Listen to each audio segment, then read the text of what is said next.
ఏపీలో కులాన్ని మతాన్ని ఆధారంగా చేసుకుని కొన్ని వర్గాలపై వ్యవస్థీకృతమైన రీతిలో దాడి చేయిస్తున్నారని జై భీమ్రావ్ భారత్ పార్టీ అధినేత జడ శ్రవణ్ కుమార్ విమర్శించారు.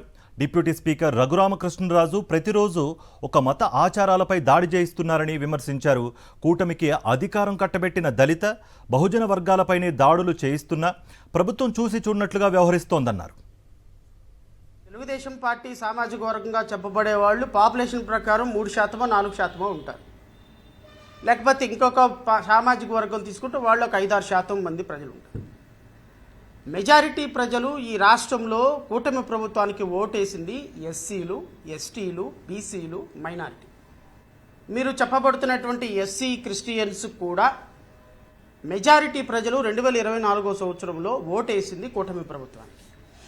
మరి ఏమైందో ఏమో నాకైతే తెలియదు, కానీ కూటమి ప్రభుత్వ వింత పోకడలు చూస్తుంటే కులాన్ని మతాన్ని ఆధారంగా చేసుకొని కొన్ని వర్గాల మీద సిస్టమేటిక్గా దాడి జరుగుతుంటే ఈ దాడిని ఎలా ప్రతిఘటించాలో అర్థం కాని పరిస్థితుల్లో సమాజం ఉండిపోయింది. అంటే దానికి ఏమని వర్ణించాలో ఏమని అభిమానించాలో నాకు అర్థం కావట్లేదు. ఇటువంటి అత్యున్నతమైనటువంటి స్థాయిలో ఉన్నటువంటి డిప్యూటీ స్పీకర్ సిస్టమేటిక్గా ఎవ్రీడే దాడి చేస్తుంటే దాన్ని చూసి చూడనట్టు మాకెందుకులే అని పట్టి పట్టనట్టు ఉన్నటువంటి కూటమి ప్రభుత్వాన్ని చూస్తుంటే అసలు ఈ రాష్ట్రంలో ఓట్లు వేసిన గెలిచిన ప్రభుత్వమేనా అని ఈ ఓట్లు వేసినటువంటి ప్రజలకి అనుమానం కలుగుతుంది.